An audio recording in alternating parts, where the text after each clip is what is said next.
Everyone, you know what this is. Circle Brothers Podcast with RJ.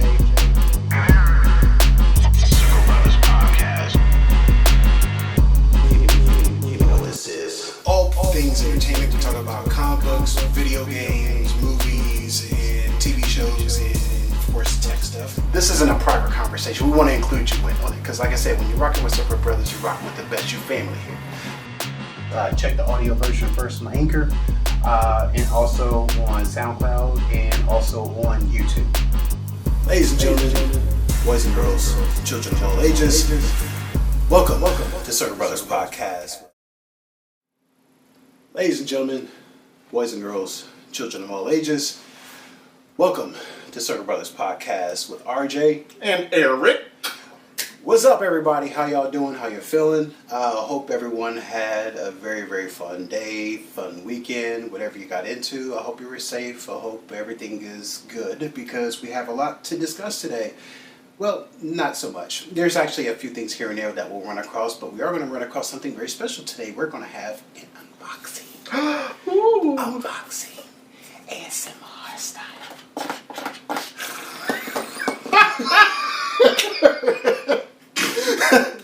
Not really. But we are going to have an unboxing today. We will get to that in a few minutes here, but there's a couple of quick topics that we're going to run across today. Of course, we do everything. If you're new to Circle Brothers, what we actually do here is we talk about all things entertainment. We talk about comic books, video games, movies, and TV shows, and of course, tech stuff, and anything else we come across our purview. But before we actually get started, Eric, how are you doing? I'm doing great. You doing good? Yes, right. because we're about to... Yes. We're about to have some fun with an unboxing. And if you stick around, of course, when you check out the channel a little bit later, we'll also have some gameplay up too. If you've actually been paying attention to our YouTube channel, we've actually been testing out some live streams of gameplay. So we're probably going to be doing that a little bit later on today too. So Yes, go ahead and check that out. And of course, make sure you like and subscribe on our YouTube page and also on our Facebook page. We'll go ahead and re-upload some of those videos too, so that way you can be a part of what we're actually doing here. Because we actually care about you. Because when you're rocking with Circle Brothers, you're rocking with the best. Right. And you can show you care by hitting the like button. Yeah, hit the like button, hit the bell button for the notifications, so that way you can be aware of when we actually come on. Because we know we're a couple of random guys. We try to stick to a schedule, but life finds a way, as Chef Goldblum says. We have kids? Yeah, like I said, life finds a way. And wives. Like I said, life finds a way. So, without further ado, we'll go ahead and run across some of the random topics, and we'll go ahead and start with... You. Me? Yes. Oh, okay. Because we started with me last time. So. Right. So, with this one, I only have just a couple of small tidbits here and there. Let's see... New Boondocks is actually coming along.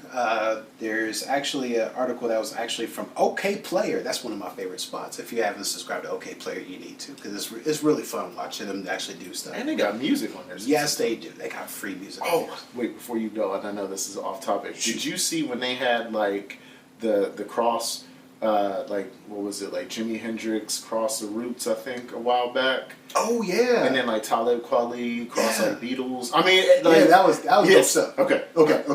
So as you can tell, we talk about music stuff too, but we kind of stay away from it a little bit because I'll be honest, we're music snobs. So well, we were musicians, so yeah. So we'll talk about that later on in another podcast. So because that's a whole different discussion. So anyway, what we'll actually do first, the new Boondocks is actually from okplayer.com. This is actually released, I believe, earlier this week. It says new Boondocks series to debut on HBO Max with a 50-minute special. Well, that means a lot of curse words. Of course, it's HBO Max. And they're not bleeping out the N-word. No, well, why? I know they did. Wait, did they do it on... Adult Swim? Yeah. Yes, it did. Okay. Yes, it did. Well, they had to. So, I mean, well, even though it was late at night, I mean, there's a lot of things that get bleeped out, but they still allow it. So it's going to be on HBO. It's going to be on HBO. So if you have HBO Max, or if you... I think, is it actually out yet, HBO Max, or is it the upgraded version of HBO Go's, which you currently have right now, right? Yeah, but I don't think it's out yet. Right, so I don't think it is not going to be out yet, but whenever you do actually hear of HBO Max coming out, you'll probably want to jump on that. I'm not sure if it's actually out yet, but hey, Do your Googles, do your searches, make sure it's actually out. I know I will, and I will make sure that I will be a part of that Boondocks special because it is hilarious. If you don't know what Boondocks is, it's not till 2020. It's not till 2020? Okay. If you don't know who Boondocks is, you don't know who I'm talking about, Google it. Boondocks. Boondocks. Excuse me. Docks. Almost messed it up there. So, Boondocks. Look it up on YouTube. Go ahead and search it out. It is hilarious. Even the short clips that they have is hilarious. So, the comic book I used to love, like the strips. Yeah, the comic strips. Yeah. Because they actually start out with comic strips and they get off to the animated shows that they had on Adult Swim. And that's on Cartoon Network. That was at late at night. Riley was a little bit more preachy in that, but... Well, hey, I mean, he's always preachy. But so that's one thing I wanted to put a bug in everyone's ear, let them know that's actually out and about. Let's see. What else? Let's see. If you're not actually aware, I think I mentioned this before, but it's worth mentioning again. Jordan Peele's Candyman sequel is now filming in North Park. So, just to let you know, the guy who did Get Out, if you actually like that type of stuff. And Us. Yeah, and Us. Both great movies. If you haven't seen them, you probably want to go see it. This guy is taking over something that is going to be amazing as far as the Candyman movies that was actually back out in, I think it was like late 90s or early 90s? Yeah, late 90s. True story here. Yeah. One of our friends, he passed away, but one of our best friends, Damon. Yeah. He loved going to Comic-Con. And one year he was at Comic-Con and he went to a park bench to wait for a bus. This is when it was in San Diego, and he fell asleep at the bench, partly because Damon was fat and lazy, but also partly because he was probably tired. And when he woke up, the guy who played Candyman, who was at Comic-Con doing stuff, was waiting for the same bus and was sitting next to Damon, and he woke up like, what the so imagine if you were asleep and you wake up and you see the black dude that played Candyman the same thing. Sorry, that's just funny to me. I mean, he was easily startled anyway, but like, still. Oh, that's hilarious. So this particular article that I picked up on it was actually from blockclubchicago.org. It's basically saying Jordan Peele's Candyman sequel is now filming in North Park. It actually has an excerpt here. It says, the original Candyman horror flick was set in the 1990s era Cabrini Green, which is a project in Chicago. Jordan Peele's updated version is coming for the gentrifiers. So with this one, it says, the filming of the Spirit sequel of the 1992 horror flick is now underway in Chicago. The film's cast and crew, led by director Nia DaCosta, are working on the script and co-written by Peele, the creative force behind the smash hit of Us and Get Out, as we mentioned before. And with this one, the whole premise of this one, just to kind of sum this article up, is that back in the day, Candyman was actually a spirit that was actually running around in the Cabrini Green projects. This one is going to take a different turn, though. The Cabrini Green projects is actually going to be, of course, gentrified, so there's going to be a whole lot of young hipsters and different people of that nature that are actually in this environment who are taking over it. And of course, the spirit of Candyman somehow, somewhere, some way gets awakened, and then they get very rude awakenings. So that's because when Candyman tries to go into his old haunt, it's been turned into like a coffee shop or a cereal shop. Yeah. Some hipster joint. Yeah, so I can imagine that not going very well. So as long as he kills hipsters with mustaches and flannel shirts, I'm good. I want to see it. It's just with killing people with handlebar mustaches. Yeah, kill all of them. Not that I don't like you hipsters. I think you're cool, but you deserve to die in the movie. Just saying. Hey, it's equal opportunity. Everybody gets killed. So even guys with flannels. So with flannels, satchels, and other things of that nature. Anyway. So that's one of the things I'm actually excited about, so I wanted to go ahead and bring it to you guys in the podcast. Let's see. The next thing I wanted to talk about was NBC's streaming service. So this is another streaming service that's coming into the fray very soon. Yeah, we know. This NBCU, now keep in mind. Because it's Universal. Yep, NBC Universal, NBCU. They're coming out with a streaming service that's called Peacock. Get it. So, yeah, and leading the streaming service, though, is going to be the rebooted Battle Star Galactica. And then that's the new Battle Star Galactica. And what's interesting about Battle Star Galactica is imagine like Game of Thrones stuff happening literally in space. And I know that's actually been used before, but this would happen before the actual Game of Thrones series actually came out. I actually remember watching it, I think it was like early 2000s when it actually came out. Man, that thing was, actually, no. About somewhere around 2007, somewhere around that range when it actually came out. But man, that show was amazing. And it's going to be even more amazing because the guy who was actually directing Mr. Robot, I believe it's Sam Raimi. Sam Esmail. Sam Esmail. If you haven't seen Mr. Robot from USA Network, you need to go see that because the guy who's doing that is actually doing this rebooted version of Battlestar Galactica. Oh, it's not a reboot. Sci-Fi Wire says that when news broke that Mr. Robot creator Sam Esmail was working on a new version of Battlestar Galactica for NBC's streaming service, Peacock, whatever. Word spread around the internet that it would be a reboot of the series originally conceived by Glenn Larson, the creator. Then later made by Ronald Moore, the better version. Although details of the upcoming show are scarce, most likely because it's in a nascent stage of development, Esmail has taken to social media to set the record straight. It's not a reboot of Moore's version from the 2000s. Okay. So it looks like he's probably going to be taking elements and just doing his own version. Yeah, he said, his tweet said, why mess with the perfection? Instead, we'll explore a new story within the mythology while staying true to the spirit of Battlestar. So in other words, he's creating a universe off of Battlestar Galactica, which is amazing! I'm sorry, so I get amped about stuff like Bears beats. Yeah. Battlestar Galactica. Yeah. So, another streaming service that you may want to consider picking up, but like I said, but I'll watch it and then I'll dump it. So, as far as the streaming service, but that's what I do though. That you do you. So, so in the meantime though, let's see.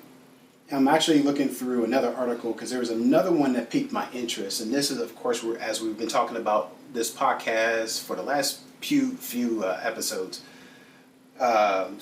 Dealings going on with Spider-Man as far as like Marvel and the Sony, the whole tit for tat and what's going on with them. Another piece of information is starting to come off that the Spider-Man deal may be on hold because Apple may be possibly buying Sony. Now, we've gotten into discussions about this too earlier when it comes to the possibility of Sony being bought out because Sony is literally firing on all cylinders and they're still not hitting any real financial marks as far as real big blockbuster hits. Right.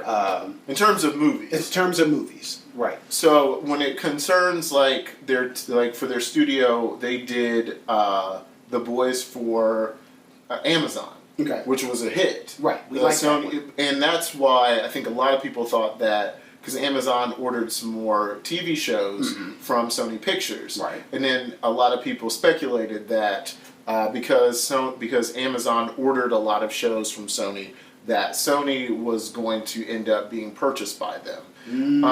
But what also fuels speculation is that their last big movie project flopped heavily. Which was that one? Men in Black International. Which I don't even know what is sitting on a Rotten Tomatoes, probably something horrible. But I didn't see it. I had no interest in seeing it. It looked like they just took Thor and... That's all I see is a Thor. Well, it was Thor and Valkyrie, and like now they're in Men in Black, so it's like weird. Like, why would you take two stars that are heavily known for other roles, and then right after that stick them in something where they're still feeding off of that, and then you didn't make it any good?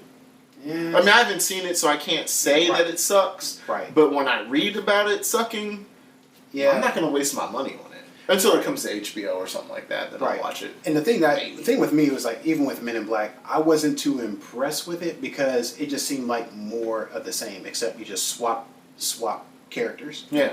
And it's still the same buddy cop thing with aliens and different things like that. I wish they would go back to the comic book's roots and make it a little bit darker.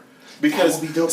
Like the cartoon. Yes, that came out for yes. Black. Man, that thing was amazing. Because it was a lot darker tone than the comic. I mean, than the movies. Yeah. And the comic book itself still has some funny elements, but it had darker tones to it. Right. So I'd rather see them do something like that. But of course, Sony's going to do whatever they want to do with their movies, like reboot He-Man.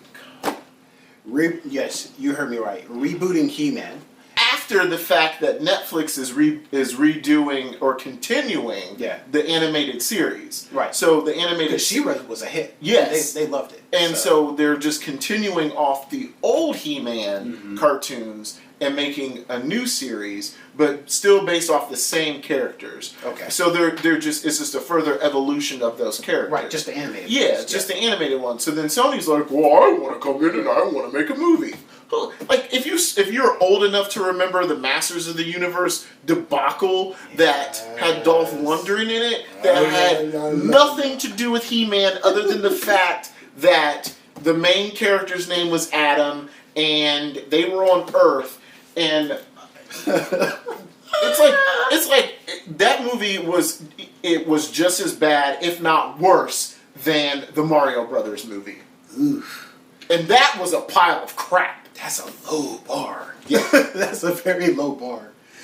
Oh my gosh. So I mean, Yeah. So with this one, this one's from Cosmic Book News. As far as the article, it says Spider-Man deal on hold because of Apple possibly buying Sony, which is a possibility. At this point, it's still actually a rumor. So, but until we actually hear anything more, there's new streaming service. Although, have you seen the trailer for that new show they have? Which one? Okay, so not the morning show with Stephen Carell. Right. Not the one about Emily Dickinson. Cares. Yawn, I don't care. But the one with Jason Momoa? Yes. The one where he's blind and the kids can see. They're the only ones that can see. Okay. That premise seems great. As long as Jason Momoa doesn't talk a lot, you got a hit.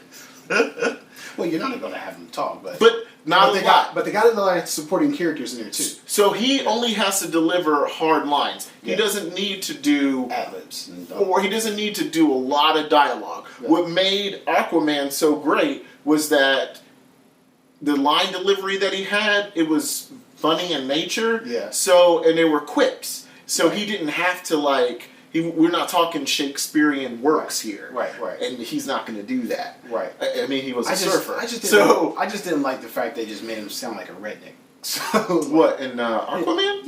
Yeah, come on. No, I like that aspect of it. Yeah, because of where he was from. So, because it looked like he was in Alaska. Okay. And so, I don't know if you've never met anyone from Alaska. Mm-hmm. I've met a couple people, and they sound like rednecks.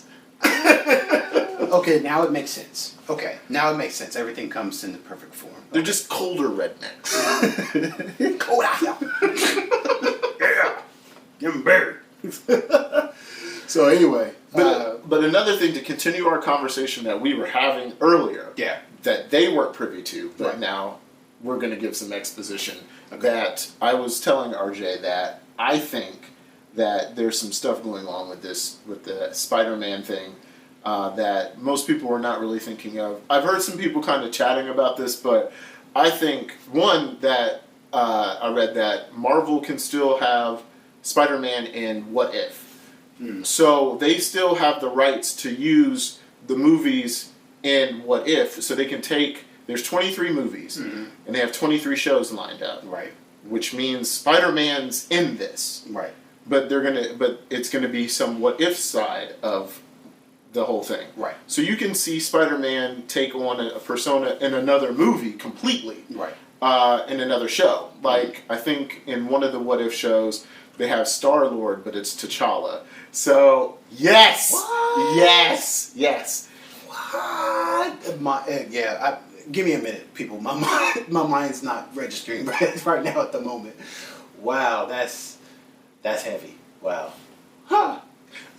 That's funny. So digest that. Yeah. But because they can use Tom Holland and Spider-Man in What If because it's a TV show. It's not a movie. So Sony can't stop them from doing that. And lawyers are doing that work. And the other thing that I think is this. I honestly believe that with the slate that Marvel has for Phase 4, there was no way they were squeezing anything with Spider-Man in. They weren't going to do that from the jump. Okay. Because they had all these shows. And I think what really set them apart, or stopped them from really worrying about Spider-Man so much, is when Mahershala Ali came into them. It was like, and I'm assuming he talked to Wesley Snipes, got his blessing. Right. Or Wesley Snipes was like, I ain't got no money. Can you do this? Yes. Okay, I'll do it. And then Mahershala Ali went into Marvel Studios, was like, we're doing Blade. And they said, yes, we will. So, because of his pedigree, they are like, yeah, we'll do that. Right. So, that changed up things because they weren't thinking about Blade. Right. And now in Phase 4, they have to put Blade into that. Right. There's a new element at play. Exactly. Okay. So, by them adding shows that they weren't thinking about doing and other stuff that's going on, Spider-Man was going to be in the background. Because the end of Far From Home, spoiler if you haven't seen it, he was unmasked, and the world found out who Peter Parker was. Right. So you can still say Peter and me and Peter Parker in the movies, and get away with it. And I think that what they're going to do is Marvel and Sony had this blow up, and it was all just to keep Spider-Man's name in the media and us talking about it, because the more we talk about it and try to bash Sony, bash Marvel, whatever, people are still trying to see things about that, and that is the reason why this whole thing is a farce. I think it's a farce, and we'll see. In this is what I didn't get to tell you is when we go into Venom 2 production, and when we see reshoots. Now, reshoots are normal for movies. And they are. But I think the reshoots that we're going to see are going to be ones where it's more closely related to Venom and Spider-Man both being in the MCU. Because Sony's realizing that they don't have the money to do this. Because, see, it costs a lot of money to market and do these movies. Sure. And Men in Black was a flop, and they lost millions, hundreds of millions of dollars. So, and they're going to lose money with He-Man. I'm sorry. He-Man's not going to save you. No. A reboot of an 80s live action. The animated is what made it the thing. Live action does not translate well with that. No. With the exception of Avatar. Avatar's getting remade as a live action for Netflix, and it looks amazing. But they also redid the cartoon too. But the cartoon is even better. I know, but they see that's like what I'm saying. Like they've recognized what works, what formulas work, what doesn't work. Right. Certain companies. Yeah. Right. So with Netflix, they throw all kinds of stuff at you, and not everything sticks. Right. It's not supposed to. Right. But you keep watching. Right. And that's the purpose of it. Yes. And so so we're gonna have all these distractions with shows from on Netflix, shows from on Amazon with the second season of The Boys, and we're not having time for Spider-Man. Right. So and then when the Disney Plus drops, nobody's going to have time for anything. Yeah, you're going to be focusing on WandaVision, What If, Hawkeye, and Falcon and the Winter Soldier. And The Mandalorian. Oh, God, yeah. I completely forgot, man. I mean, so, think about that. Yeah. We're not going to have time to worry about what just happened to Spider-Man. Yeah. Because the digital version of the movie's out. Right. So we can go back and watch that if you want. Right. Or the Blu-ray comes out the week after next. I think it's in October. Yeah. Comes out in October, the 2nd or something like that. So, which makes sense of why they're trying to put the movie back out again before they do the DVD release, because they're trying to recoup more money. Ugh. How did they do that, though? I don't know, but I doubt if they'll actually work, is what I'm saying. So I think that someone's going to buy Sony, right? And I think Marvel or Disney went to them and said, hey, we'll give you X amount of dollars, knowing that they've heard these rumors. Right. And then when nothing happens, they're like, okay, you heard so-and-so's wanting to buy? Cool, we'll leave this on the table. If you want to do it, fine. We'll get them back anyway. It's like, we'll be back. It's not. We'll be back. All of them will be back. So, I mean, not only do they get access to Spider-Man, but all of the characters surrounding Spider-Man. Right. Which means, hopefully, the MCU does not make a Black Cat and Silver Sable movie. I will scream bloody murder if they do that. Because Sony was thinking about it, and I'm just like this stupid Jared Leto Morbius movie. Why? These aren't heavy characters. They're like villains at best. But I digress. Yeah, I digress. It's just logic escapes them at the moment on how to actually make good movies. They just know that they want movies to work and make money, and that's all that they know. So the creative aspect of their talent pool is literally depleted. So outside of that, basically Marvel's pretty much going to starve them out. Like, you're going to come back to my table anyway. Exactly. So we're going to wait till you come back. And I'm going to keep making good food, so or good content, so that way you can come back like, can I get some more? No, you can sell yourself. You can go out in that corner and hey, well, I digress. So you better make yourself look pretty.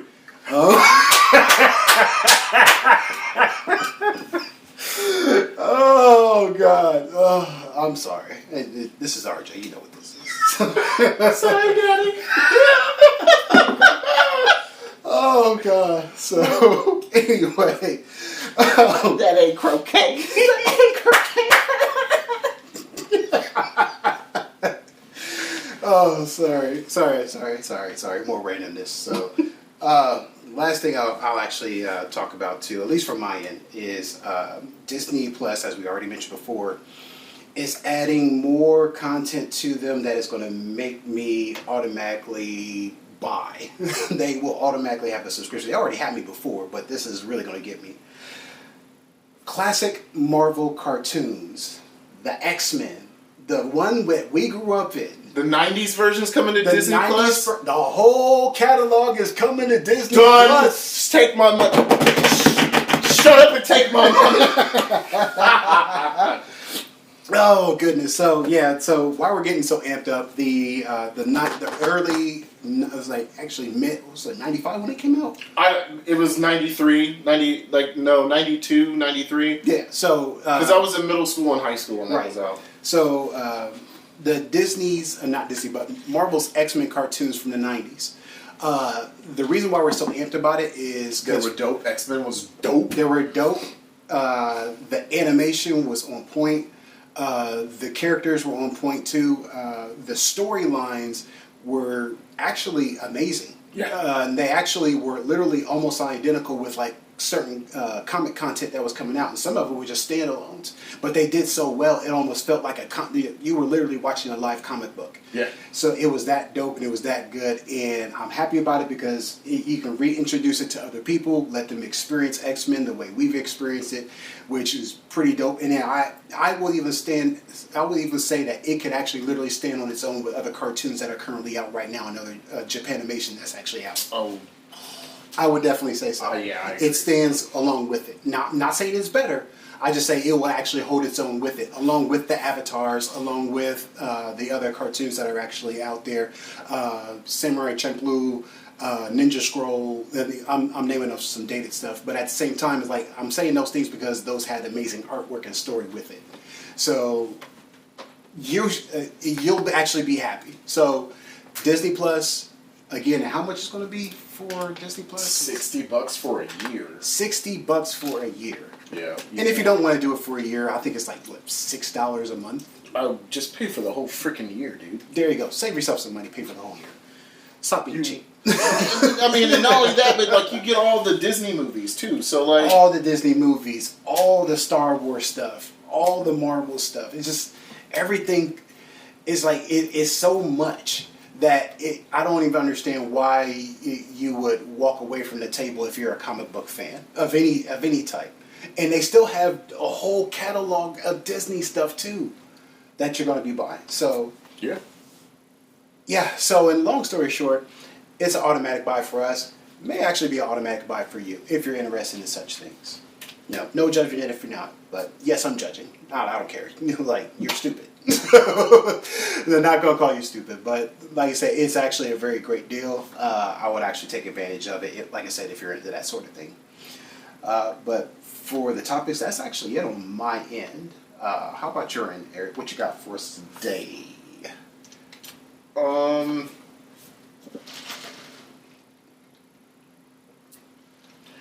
So there's two things I want to talk about. One is the Sony State of Play that is next week. For those who don't know, so most major video game companies are going away from all these huge presentations at like E3, Gamescom, and except for TGS, because Sony and Nintendo, and like Square Enix, Bandai Namco, and those companies are always going to do stuff at TGS's Tokyo Game Show, and they're going to have presentations because that's their home market. But Sony decided to kind of take after Nintendo's Directs and have this thing called State of Play, which they have periodically, kind of like Nintendo does with the Direct. Not as well done as the Directs, but equally as important for its game players. Which I have all three systems. I'm agnostic when it concerns that. But the big thing that people are wondering about is The Last of Us 2. So if you had a PlayStation 3 or have a PlayStation 4 and you got the remastered version, you owe it to yourself, if you have not played The Last of Us, to play that game. Some of the best story writing, direction, character actors, everything about that game is on point. It's just a great game. And we've been waiting for, 7 to 8 years now, 10 years maybe, I don't know. Long time for The Last of Us 2 to come out. And so one thing that the producer of the game is Neil Druckmann. Neil Druckmann did tweet out that we've been waiting a long time. Yeah, no crap, Neil, we have been waiting a long time for any information about this game. And so that's one thing that everyone is wanting to find out. So Naughty Dog that's the developer studio that does The Last of Us. They also did Uncharted as well. It's another great game series from them. So that's something that everyone's looking forward to finding out about. There's some other games like Death Stranding, which is going to be dope. But it's Kojima and it's going to be strange. Of course, so that's what makes it dope. But then the other thing that is going to be interesting that they haven't talked a lot about is Ghost of Tsushima. Now, Ghost of Tsushima is like, when they showed that game, it didn't look like it belonged on a PlayStation 4. It just didn't. And so a lot of people think, myself included, that this is going to be a cross-generational game. Meaning that by the time this game comes out, if you have a PS4, you can play it. But if you have the PS5, you can probably play the PS4 disc or have the game save and play it on that with upgraded assets. Like, there'll be a patch that'll change lighting, extra things in there to make the game look great. So, so that's something that we'll find out. That's on the 24th. I'm thinking we may live stream our reactions to that. Sure. Possibly. We'll talk about it. But everyone will find out about it if we do. You'll know. And then the last thing that I want to talk about is something that maybe a lot of people didn't know. I certainly didn't know this until one of the YouTube channels that I watched had talked about it. Was who really what made the MCU happen is an unlikely person. Is the same person that made Pixar possible. So Steve Jobs is the one who told Bob Iger to buy Marvel. And to allow Kevin Feige to do what he does. Really? Yes. How'd you come across this one? It's like someone to start talking about it, dude. It's just crazy. And so Disney bought Marvel in 2009 for $4 billion. And Steve Jobs, who actually said that he hated video games, jerk, and comic books, a-hole. But I love Steve Jobs because as much as a narcissist he was, he still was very iconic for almost everything that we hold dear. I mean, I'm using a MacBook right now. I have an iPad. I have an iPhone. I have an iPhone. I got Apple, everything. Just about. Watch. And so these things, you know, so Steve Jobs has had an impact on my life in one way or another. And so, but the fact that he's the one who talked to Bob Iger, because Bob Iger was on the board at Apple, and was also friends with him when they convinced Apple to buy Pixar, because he owned Pixar. And so, and just the fact that we wouldn't have Toy Story if it weren't for Steve Jobs. There's a lot of stuff. Jeez. It's just crazy. All of Pixar's movies. Yeah, so... Well, Pixar's. Yeah, but he was instrumental in getting them to buy Marvel, saying, buy them. You have toys that you can make money off of, because that was Marvel's cash cow.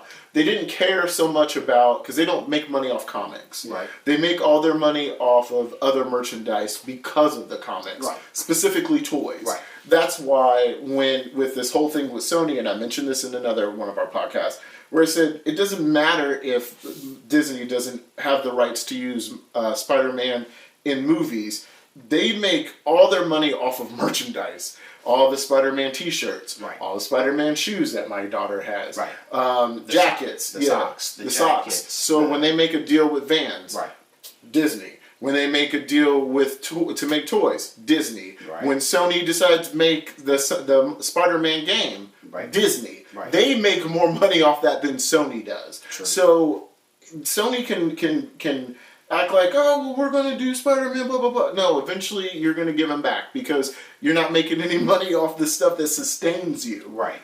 So basically we're going to take a slight detour here. We're going to go into the economics portion of Circle Bros podcast.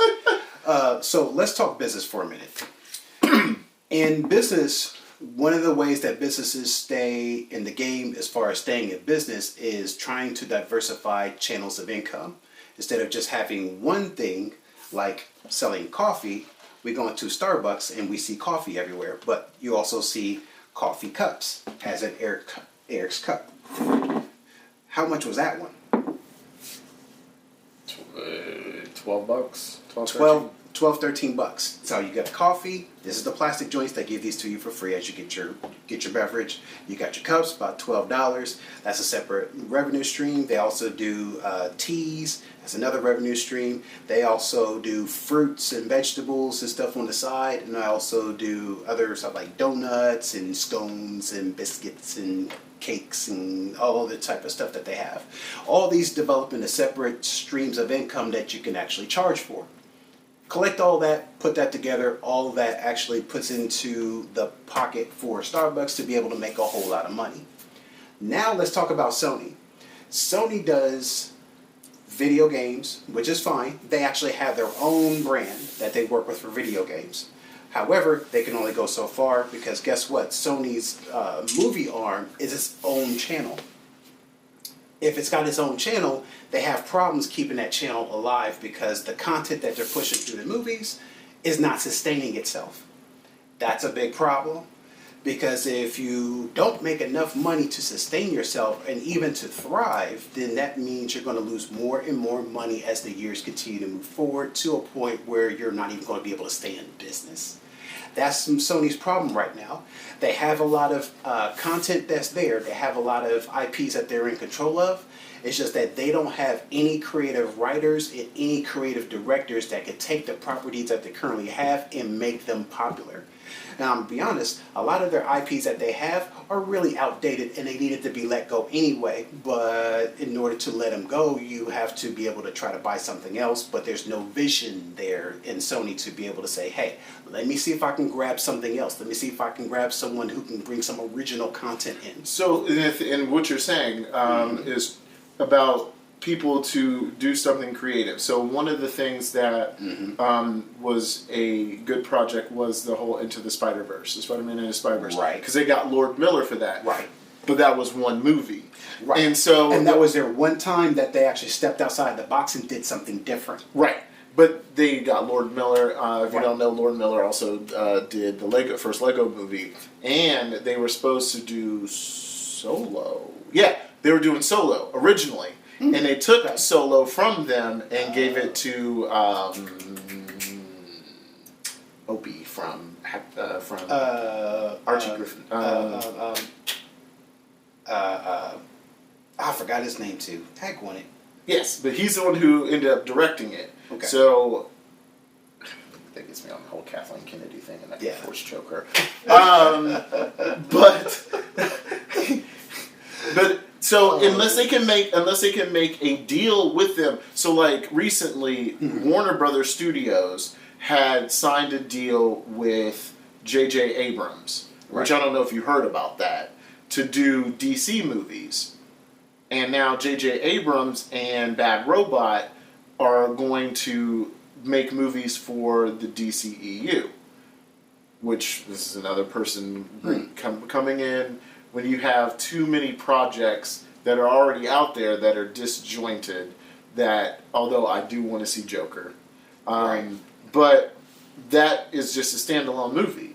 Like, it doesn't go with anything, which is fine. You can have standalone movies, but you need a person that has a creative vision and that you can stick to that. And I hate always going back to the MCU with Kevin Feige, but he had been around with Marvel, and all of the movies that Marvel IPs were a part of. So he helped Fox with X-Men do stuff.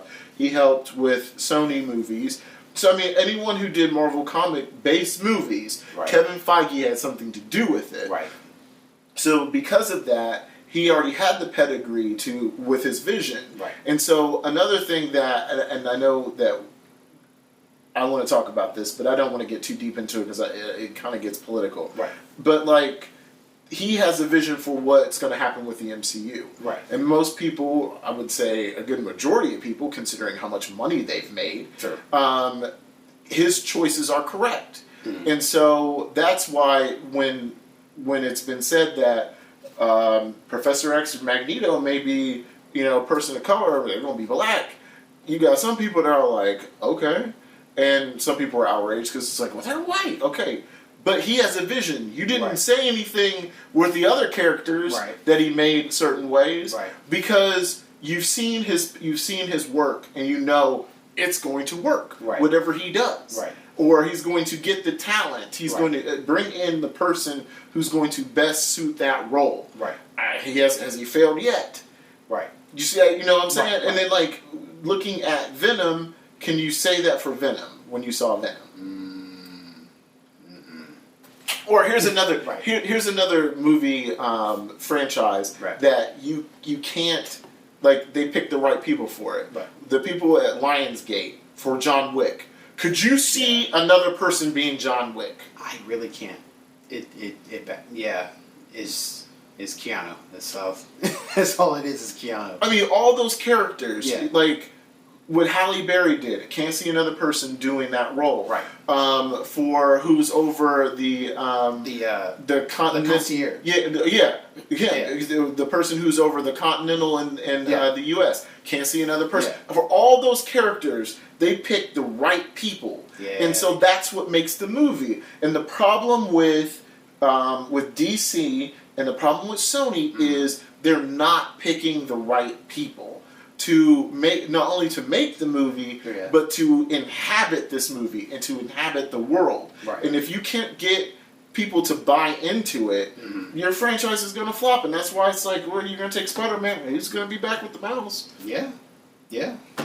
Like you were saying, it's like if you don't have the right director, you don't have first you have an overseer, like I was mentioning before in the other podcast. You have to have an overseer that oversees all of the movies that you plan on introducing. And that's the other thing too. They don't even know what movies they're going to introduce yet. They just like, if it makes money, great. Oh, they're going to do the Netflix thing. Let's just take a pot of pasta and whatever noodles stick. Yeah, that'll work. So like 2 strands. But it never works. So you have a whole lot of disjointed pieces, and you're trying to make a Frankenstein monster work with a whole bunch of body parts from other people, and it never works out. So it ends up being a hodgepodge mess, and it's okay. It's a dumpster fire that I'm willing to watch, and hopefully something of at least of comedic value, because I'll actually laugh at it the whole entire time. And we'll laugh also too and celebrate when it goes back to the mouse where it belongs, because the mouse wants all the cheese, gourmet cheese. Outside of that, I think that's about it. The person that you were mentioning before that was Ron Howard. Yes. So. Star Wars thing, real quick. Yeah. So. Yeah. And go. So if you're a big Star Wars fan, I am. highly recommend you check out the Urban Acolytes channel on YouTube. Okay. He's also has a Facebook group. Yeah. He tweets a lot, and his name is Prince.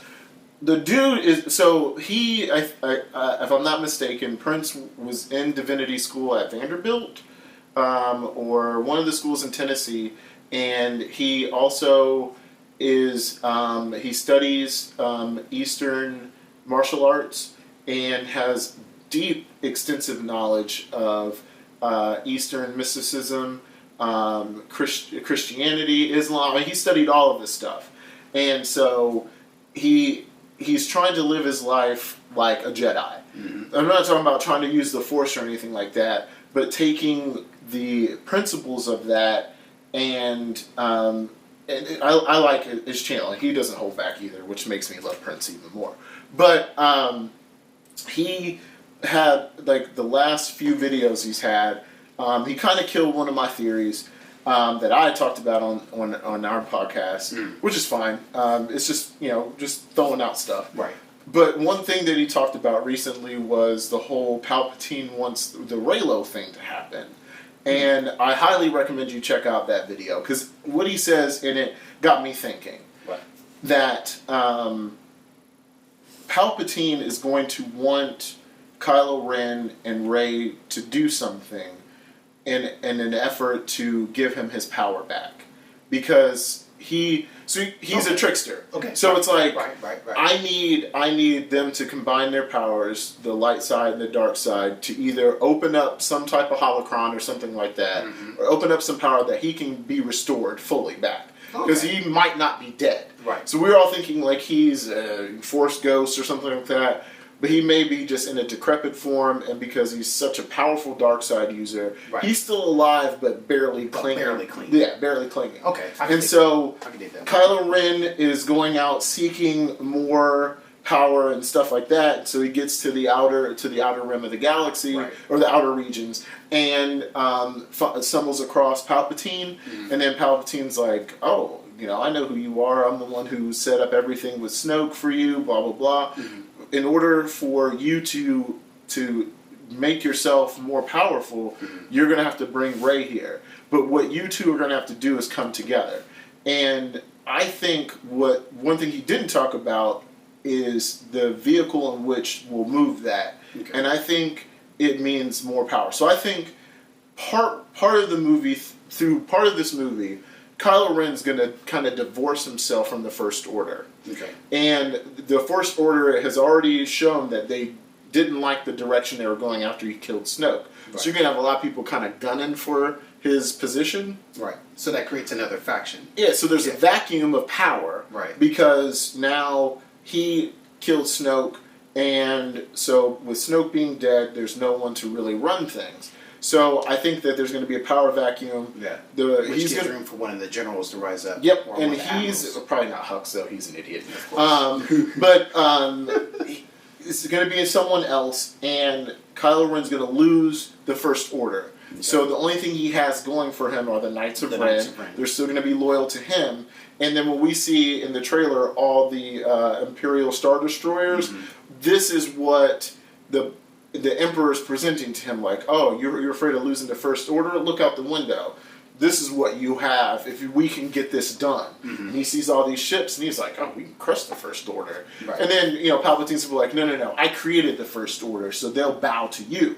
So I think that's what's going to happen. I can't, this is speculation, because, like, why else would they have all these ships? I mean, they're not going to, like, with all those Star Destroyers, you can eliminate the rebel, the resistance like that. I mean, it's pointless. True. So there has to be another reason to show that type of military force. You know what I mean? Right. It's not like you're bringing, like, you have guns and I'm like, have a spoon and I'm like, we're going to fight. It's not going to happen. You know what I mean? Like, You could just hit me with the gun. Right. Yeah, just shoot me. So that brings an interesting topic too, because I know they're trying to get away from the previous Star Wars canon of stuff. I mean, to a degree, they're trying to put a book into it. Which brings me to a couple of different things. Do you still think that they may have the Order of Two, where they have the one apprentice, in which I'd imagine would still be Kylo if he's trying to pursue him, and then have the backup, which is like the secret apprentice? Or it could, or Palpatine could be trying to speak to both of them, so that way he can swap either one. He's like, I'm trying to get him. I'm trying to get him. So the power of two could be his one apprentice was Snoke, and Kylo Ren killed Snoke. Oh, so now, just like he had Anakin kill, I forgot his name already. Crap. Count Dooku. Gotcha. And I couldn't think. And Christopher Lee. But when he killed Count Dooku, and it was just like, you gonna kill me? And then he kills him. Right. So, but I think that's what, and ultimately Palpatine's evil. I mean, you know, he just wants power. So he's going to use the Kylo Ren's lust for control and for power to ultimately bring himself back. But I mean, who knows how? This is my theory. I'll throw this one out there, based on everything we talked about so far. We have, and it also matches up kind of sort of with the trailers, but we already know like trailers have a bit of truth in them and they have a bit of fudge. We already know that. A lot of fudge. A lot of fudge. So what I'm thinking is this: Palpatine. I do agree. Palpatine wants to or needs to be reborn or resurrected, or however you want to have it. All the energy going back into him so he can be revitalized again. The thing that he thrives on is hatred and deception. He could deceive Kylo, get him pulling off of the power hungry, the control freak personality, pull him to try to find Rey to go ahead and battle it out. He also at the same time could try to speak to Rey, confuse her, and have her convinced that the light side isn't really working for you. Why don't you try the dark side? Hence the dark side vision, or unless that dark side vision is when she's trained by Leia. So but here's what I'm saying: is like, but when they come together again and they start to fight, maybe he gets them to fight at one central area that has some type of Jedi, whatever is going on there. Yeah. And that conflict gets so heated and so angry that the evil energy actually channels into whatever vessels that's actually there in the place, which probably could be his tomb. Wherever, and the evil energy feeds into that tomb, and he resurrects. Now you have a big problem because now he's fully energized, and blows them both away, and goes off unlimited power. And then he does a Thanos. You die. He does a Thanos. I am inevitable. And then just snaps. He's like, "Well, I've seen that before." But that's my theory. So with that, we're going to bring that portion of the podcast to a close, and we're going to go ahead and let you guys go if you want to go ahead and exit out. We will actually come back for the unboxing. We're going to handle that actually next. We're going to put that in a separate video in case you want to see what's going on with it. But that'll actually happen in a few moments, or in actually the next video. So if you want to click off to the next video and go watch that, go right ahead.